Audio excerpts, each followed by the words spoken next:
Sejam todas bem-vindas, sejam todos bem-vindos ao canal Evangelho do Reino. Entendes tu o que lês?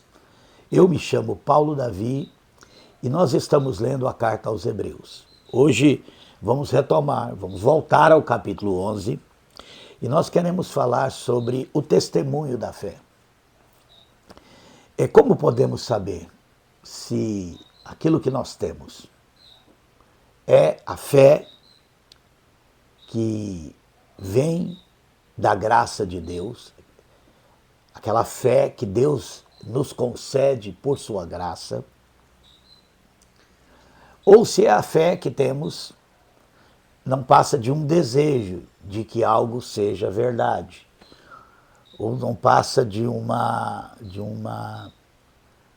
algo que vem do nosso coração, que nos faz querer acreditar em algo que no nosso entendimento seja algo bom. Ou seja, é possível que muitas pessoas que dizem ter fé, elas estão se referindo a acreditar naquilo que elas construíram individualmente ou coletivamente em seus próprios corações. Então, existe sim uma fé humana, uma fé existencial, né, que nós podemos falar. O pensamento existencialista diz isso, né, que não existe razão, que não existe essência, que não existe realmente nada, nem Deus, nem nada, mas as pessoas precisam acreditar em alguma coisa, ou as pessoas precisam colocar suas vidas em algum propósito, né? E muitos constroem propósitos, né? Até propósitos humanistas, né? De fazer o bem, etc. E até constrói uma ideia de Deus. Recentemente eu ouvi um homem que se diz pastor e ele tem um canal e ele não acredita na Bíblia, ele não acredita no testemunho das Escrituras e ele não acredita realmente daquilo que o Novo Testamento, os Evangelhos falam sobre o nascimento de Cristo, mas ele acredita no movimento de Cristo, nas ideias de Cristo, né?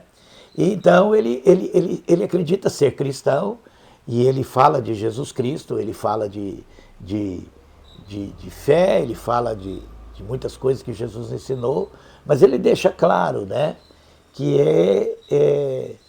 aquilo não é realmente a fé conforme nós entendemos pelas Escrituras, pelo testemunho do Novo Testamento, pelo que Jesus ensinou, e nem bate com o que Hebreus fala, né? Porque a fé, por ser um dom de Deus que vem com a graça, ela é uma certeza, ela é uma convicção. E não é uma convicção baseada em argumentos ou em coisas visíveis, mas é algo que vem de Deus para o homem. É uma convicção que Deus põe no coração do homem. E essa parte da fé é importante demais. Essa fé precisa vir de algo que Deus colocou no nosso coração. E não algo que nós construímos pelo desejo de que algo seja verdade, ou porque nós achamos que aquilo é uma boa ideia e acreditamos nela.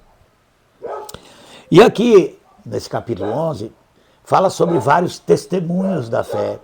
E eu queria comentar alguns deles, para que a gente entenda a natureza da fé. E eu quero começar aqui no capítulo 11, justamente no versículo 4, que fala de Abel, onde diz que Abel ofereceu a Deus maior sacrifício do que Caim, pelo qual alcançou testemunho de que era justo,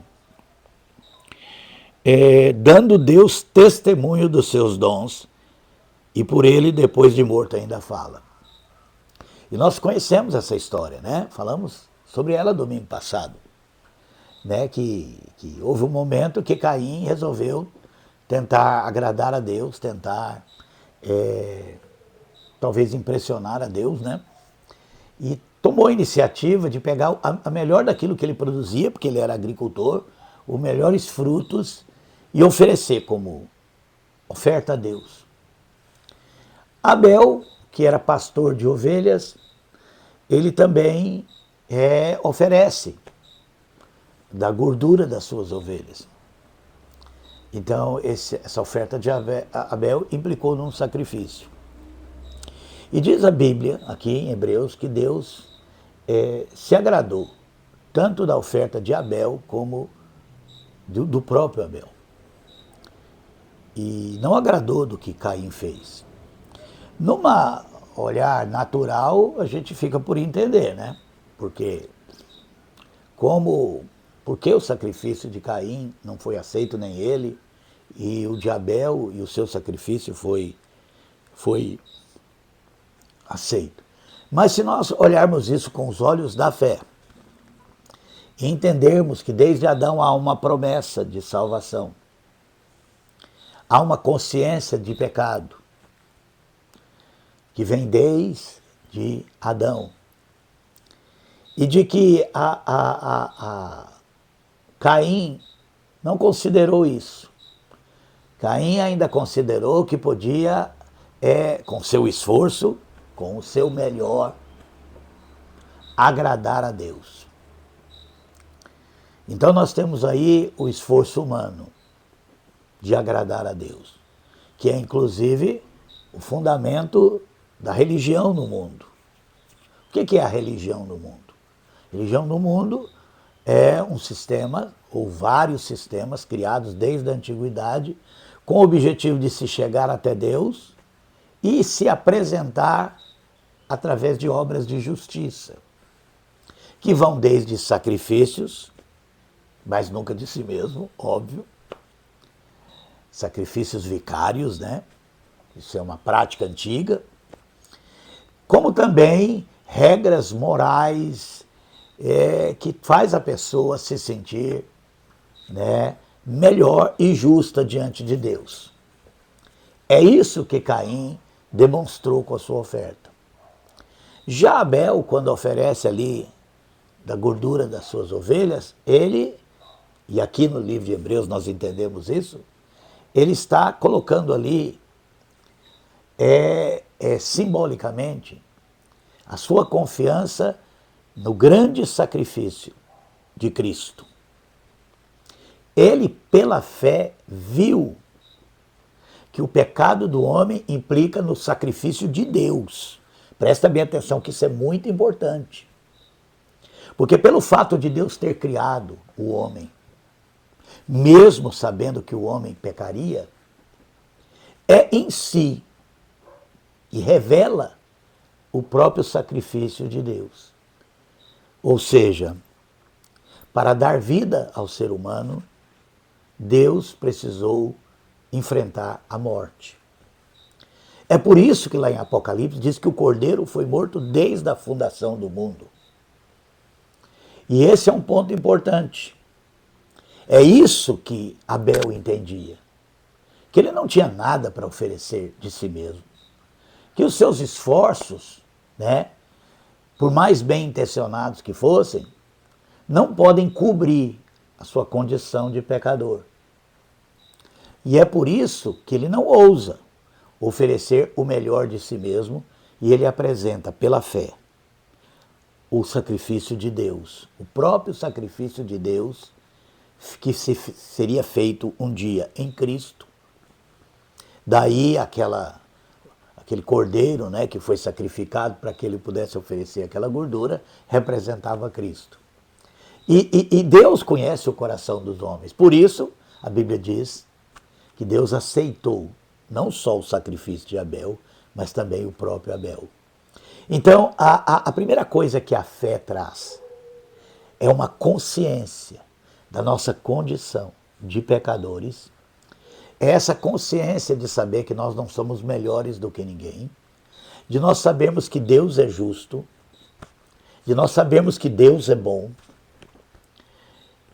e por isso, né, temos esse coração, esse espírito aquebrantado, de não ousar tentar impressionar Deus com aquilo que nós fazemos, nem achar que por aquilo que nós fazemos, nós somos melhores do que outras pessoas, e coisas que a religião, infelizmente, traz para o coração das pessoas. Porque uma das consequências do espírito religioso é esse sentimento que o religioso tem de acreditar que as suas condutas são as condutas que agradam a Deus, que a sua moral é a moral que agrada a Deus, mas não simplesmente porque eles querem agradar a Deus, mas acima de tudo, porque eles querem apontar o dedo para aqueles que não se enquadram nos seus conceitos de moralidade, de justiça, e eles ainda têm coragem de dizer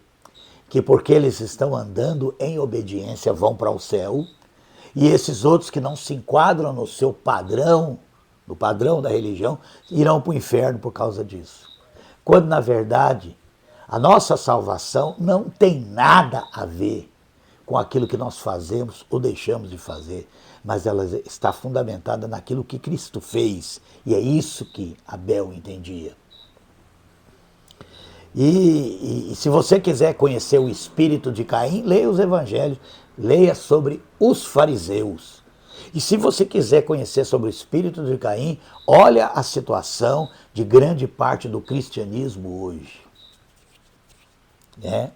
Que não só construíram um código daquilo que eles acreditam ser o que agrada a Deus, mas querem impor aos homens isso, inclusive através pela força do Estado, né?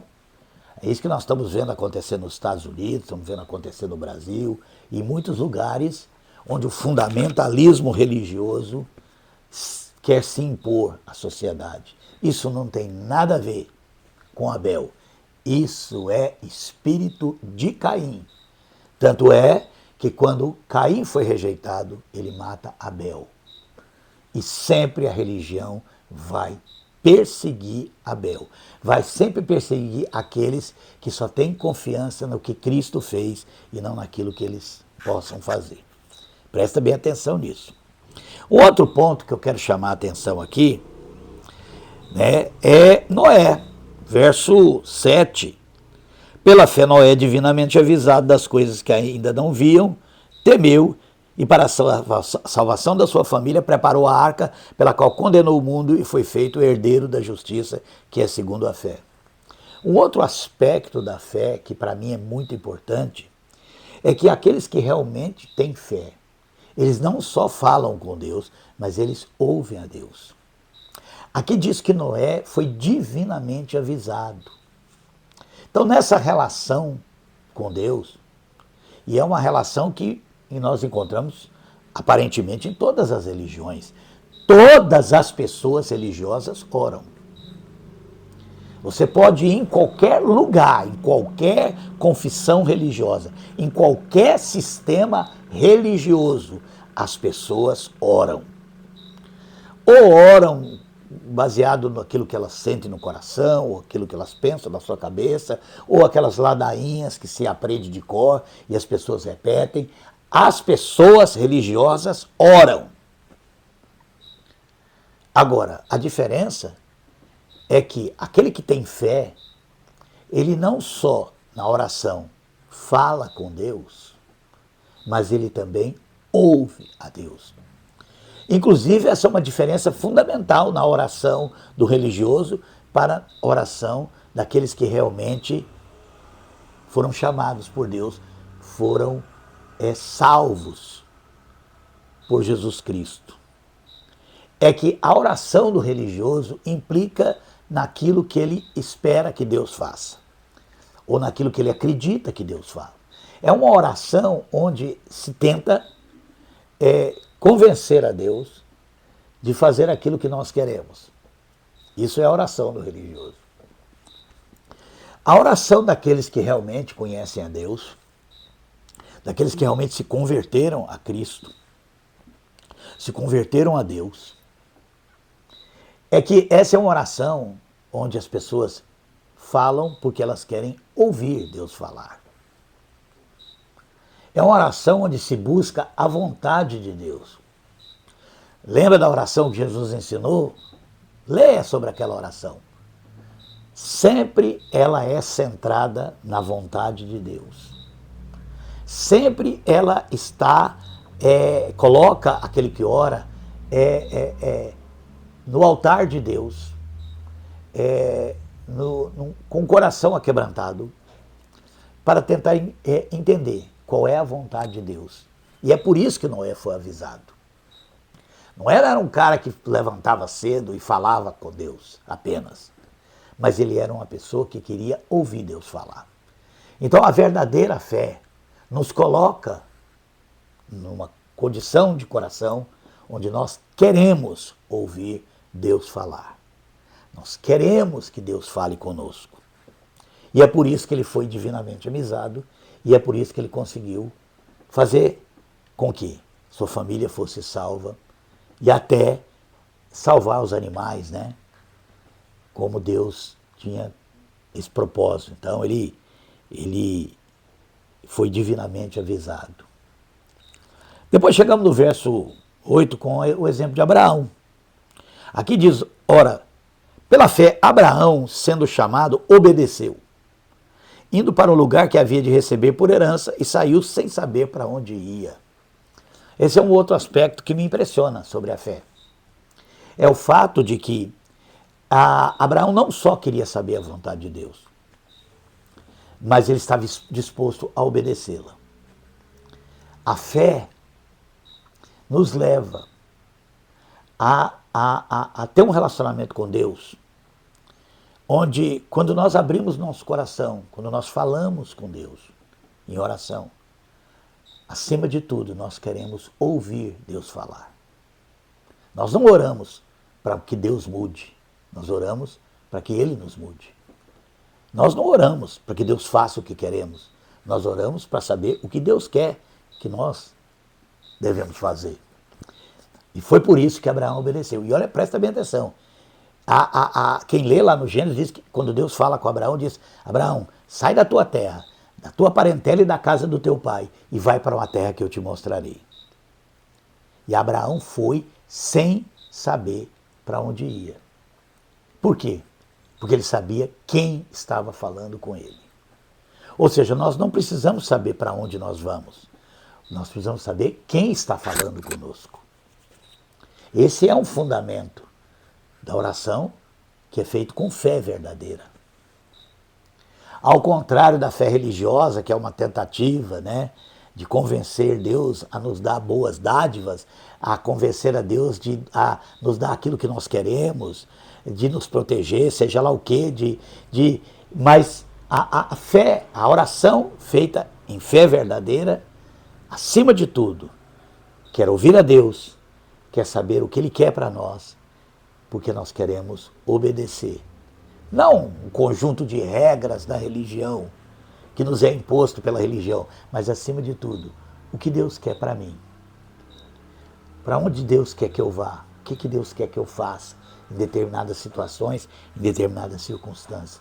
Direção. A verdadeira fé nos dá direção e a verdadeira fé nos leva à obediência. Bom, nós sabemos que isso na vida de Abraão, na vida de Sara, né, mulher de Abraão, com todas as dificuldades humanas, devido à nossa condição de pecadores, é uma história muito difícil, mas você vê que Deus sempre prevalece no coração de quem tem fé. Aqui logo no verso 11 diz que Sara vai experimentar um milagre. Eu quero falar mais um pouquinho, daqui um pouco eu quero falar mais sobre experimentar milagres, né? Que é uma realidade sobre aqueles que têm fé. Mas vamos seguir adiante.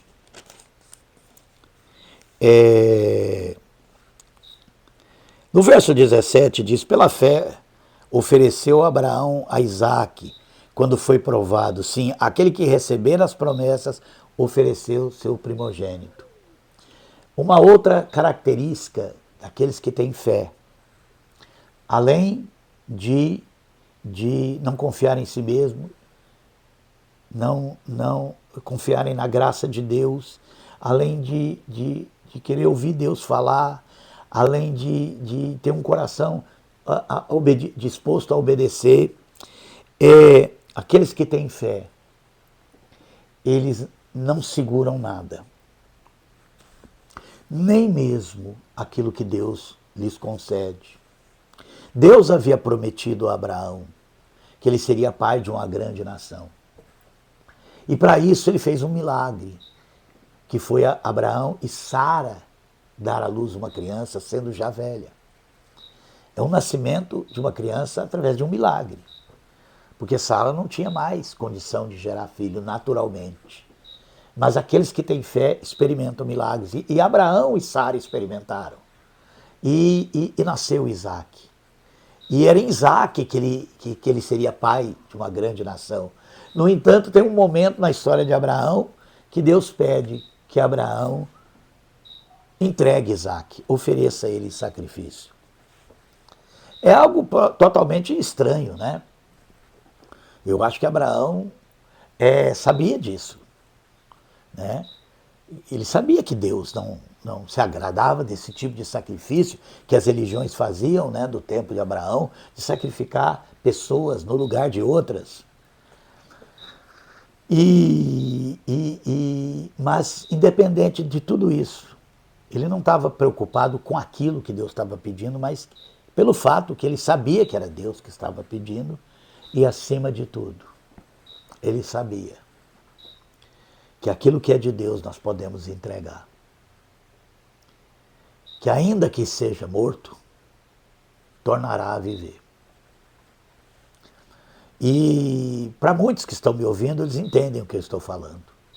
Essa entrega.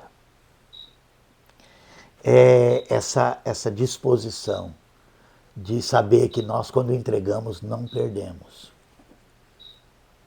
Não existe isso. Quando nós entregamos a Deus aquilo que Ele nos pede, nós não estamos perdendo nada. Isso é um entendimento que só a fé verdadeira nos traz. Que aquilo que é entregue para Deus, quando Deus nos pede, não é uma perda para nós, mas era um ganho. E nessa confiança em Deus que a fé traz, porque essa é uma característica da fé, a confiança em Deus. Ao contrário daqueles que não conseguem receber essa fé no coração, porque desconfiam de Deus e confiam em si, que nós já falamos sobre isso, né, que é uma atitude humana que infelizmente muitas pessoas têm, né, seja ela verdadeira e Deus mentiroso. Você entra na internet, você vai ver muita gente, inclusive gente que diz que já foi crente, que já creiam em Deus, e que hoje dedica a sua vida para colocar dúvida no caráter de Deus e pintar aquele quadro de que o homem seja vítima, né? Quando, na verdade, esse é um coração errado. Esse é um coração errado. Porque quem conhece a si mesmo sabe, quem conhece a humanidade sabe, quem conhece o ser humano sabe que toda essa bagunça que existe no mundo fomos nós que fizemos, enquanto humanidade. Alguém pode dizer, mas não fui eu que fiz, foi outros. Mas nós fazemos parte disso aí. Nós somos seres humanos. E por ser seres humanos, nós carregamos as consequências daquilo que nós, como seres humanos, fazemos. E é fato isso aí. Mas muitas pessoas acham que não. Muitas pessoas acham que tudo isso é culpa de Deus. Que Deus é mau, que Deus é ruim, que Deus e vai falando, e eles vão falando. Na internet eles vão falando, ou estão falando contra Deus, ou estão falando contra as Escrituras, né?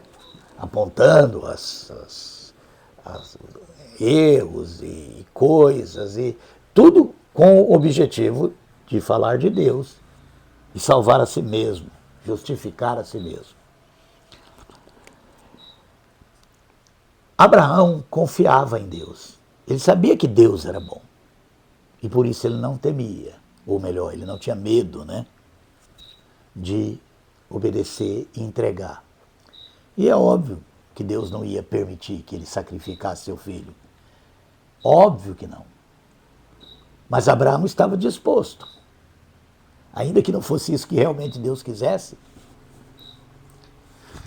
porque Deus estava vendo até que ponto Abraão era realmente entregue nas mãos dele, confiava nele.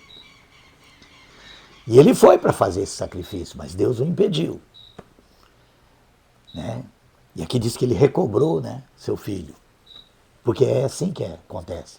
Quando nós entregamos as coisas que realmente são de Deus para Deus, quando nós não seguramos, quando nós não achamos que aquilo que Deus nos deu é nosso e agora pertence a nós e é até mais importante muitas vezes do que Deus, quando nós estamos dispostos a entregar, então é óbvio que isso não vai morrer. Seguindo. E aqui ele vai falando, né, que por causa disso, Abraão, que saiu da sua terra, da sua casa do seu pai, da sua parentela, e foi para o lugar que Deus estava mostrando, sempre soube que o lugar não era aquela terra. O lugar sairia daquela terra. Como de fato Jesus veio ali. E foi ali que Jesus se manifestou, e manifestou um dia. Mas ele sabia que aquela terra não era a terra da promessa. E o reino de Deus, que um dia encherá toda a terra, é muito mais do que um pedaço de chão. Vamos seguir. Um outro aspecto aqui que eu quero chamar a atenção é no versículo 23. Pela fé Moisés, já nascido, foi escondido 3 meses por seus pais, porque viram que era um menino formoso e não temeram o mandamento do rei. Pela fé Moisés, sendo já grande, recusou ser chamado filho da filha de Faraó, escolhendo antes ser maltratado com o povo de Deus do que por um pouco de tempo ter o gozo do pecado, tendo por maiores riquezas o vitupério de Cristo do que os tesouros do Egito, porque tinha em vista a recompensa. Eu queria falar um pouquinho sobre a fé no aspecto daqueles que dizem que são chamados por Deus para trabalhar na obra do Senhor. E eu quero dizer para você que muita gente acredita que é chamada por Deus para trabalhar na obra do Senhor, porque o que eles pensam de obra do Senhor sempre envolve poder, comando, governo, posição. E infelizmente, isso aí não é o chamado de Deus. Moisés sim, era filho da filha de Faraó, um herdeiro da casa real, com riquezas, poder, posição, e ele abriu mão de tudo isso para sofrer com o povo de Deus. Esse é, sem sombra de dúvida, o que tinha no coração de Moisés, quando ele ouviu o chamado de Deus. Melhor, era isso que tinha no coração de Moisés, por isso ele foi chamado para tirar o povo do Egito, conduzi-los pelo deserto. Porque era um homem que estava disposto a se identificar com o sofrimento de Cristo e não que estava buscando poder, comando, posição. A verdadeira fé nos faz servir a Deus e nos identificar com Cristo nesse serviço. E para mim isso é muito importante, porque há muitos que pensam e dizem, né, e falam que foram chamados para a obra, eles estão pensando em posição de governo, de comando, de pastoreio, né, de comando do povo de Deus. Isso é engano da religião, isso é espírito religioso. O espírito religioso não só acha que a pessoa é justa e que tem algo a oferecer a Deus, mas acha também que é uma grande coisa para Deus tê-lo na sua obra. E a obra é sempre assim. Você pode conversar com a maioria dessas pessoas que dizem que estão nas igrejas, Quando elas pensam e dizem que foram chamados por Deus, é sempre para comandar alguma coisa. É sempre para ser pastor das ovelhas, é sempre para ser chefe, líder. Uns tempos atrás eu vi uma menina falar que ela tinha sido chamada para ser uma líder. Ninguém é chamado para ser líder. Nós somos chamados para servir. Agora, se realmente o nosso coração é sincero nisso, se realmente nós não estamos buscando poder, posição, se realmente nós identificamos com o sofrimento de Cristo, se realmente nós estamos querendo abrir mão de conforto, de privilégio, de riqueza, de posição para servir, aí nós acabamos, como consequência, sendo um exemplo, e aí sim, acabamos sendo líderes. Mas líderes do serviço, líderes da entrega, líder do desprendimento. Nesse aspecto, eu fico impressionado com muitos, hoje mais dentro da Igreja Católica do que da própria Igreja Evangélica, de pessoas como o padre Júlio Lancelotti, de pessoas como o bispo Dom Pedro Casaldaglia, de pessoas como o próprio Papa Francisco, né? Que abriu mão de paramentos, de anel de ouro, de morar num quarto especial, morava numa pensão igual aos outros. Você entende? Um homem que tem uma posição na religião dele, na igreja dele, na instituição religiosa dele, mas que abriu mão para servir. Gente, essa gente abre mão de ter esposa, abre mão de ter dinheiro, abre mão de ter posição. Claro que dentro da Igreja Católica existem aqueles potentados, né, que são ricos, poderosos, têm poder, têm riqueza, tem força política, né, tem fama, igual esses padres superstar, cantores, que são muito ricos, né? Mas é impressionante isso. Né? Como foi o apóstolo Paulo, que abriu mão também de casar, de ter uma família, para dedicar totalmente.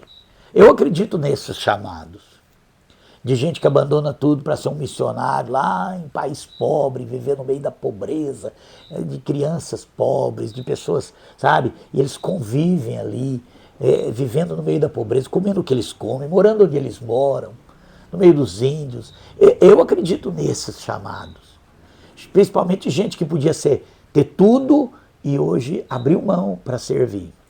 Mas dessas pessoas que estão aí, os grandes empresários da fé, muitos deles eu conheci, não tinham nem uma casa própria para morar, andavam de carro caindo aos pedaços e hoje são milionários. Fizeram daquilo que eles dizem ser o chamado deles, meio de enriquecimento e de poder. Bom, eu quero terminar, porque o tempo já avançou, falando da parte final desse capítulo. Olha bem o que diz aqui. Verso 32. E que mais direi? Falta-me falar de Gideão, de Baraque, de Sansão, de Jefé, de Davi, de Samuel e dos profetas, os quais pela fé venceram reinos, praticaram a justiça, alcançaram promessas, fecharam a boca de leões, os quais apagaram a força do fogo, escaparam do fio da espada, da fraqueza tiraram força, da batalha se esforçaram, puseram em fuga os exércitos estrangeiros. As mulheres receberam pela ressurreição seus mortos. Ou seja, a fé vê milagres. Sim, quando nós confiamos em Deus, nós vamos ver milagres. Mas olha o que diz no final.